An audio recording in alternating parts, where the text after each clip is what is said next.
Nagpur crime branch NDPS के दस्ते ने गोपनीय जानकारी मिलने के बाद बेलतरोड़ी पुलिस थाना अंतर्गत वर्धा नागपुर हाईवे पर एक कार से 50 किलोग्राम गांजा पकड़ा है। इस कार्रवाई में 2 आरोपी भी पुलिस के हाथ लगे हैं।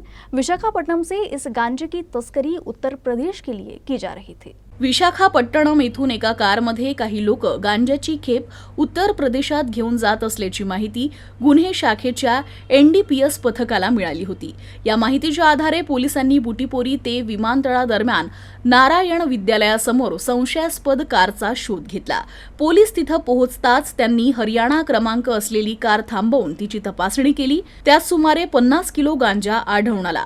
या कारवाई दरम्यान उत्तर प्रदेशातील गाझियाबाद येथील रहिवासी यशपाल चौहान आणि अंकित सिंग या आरोपींना ताब्यात घेण्यात आलं।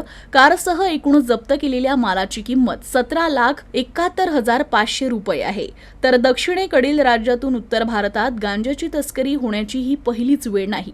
याआधीही विशाखापट्टणम येथून नागपूर ग्रामीण पोलिसांनी कंटेनरमधील सुमारे 500 किलो गांजा जप्त केला होता। पथकानं त्याला पकडले आणि तपासाअंती त्याचे नक्षलवाद्यांशी असलेले संबंध समोर आले।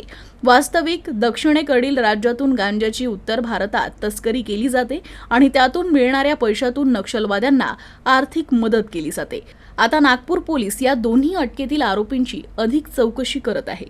अंमली पदार्थ घेऊन जाणारी गांजा घेऊन जाणारी एक 4 व्हीलर गाडी आम्ही बेलतरोडीच्या हद्दीमध्ये पकडलेली आहे। सदरची गाडी ही विशाखापट्टणमवरून नोएडा या दिशेने अंमली पदार्थ घेऊन जात असल्याची गोपनीय माहिती आम्हाला प्राप्त झाली होती। त्याप्रमाणे आमच्याकडील अधिकारी आणि पथकाने सापळा रचला आणि त्याच्यामधून त्या गाडीला ताब्यात घेण्यात आलं। 2 आरोपीसुद्धा त्यात मिळून आलेले आहेत।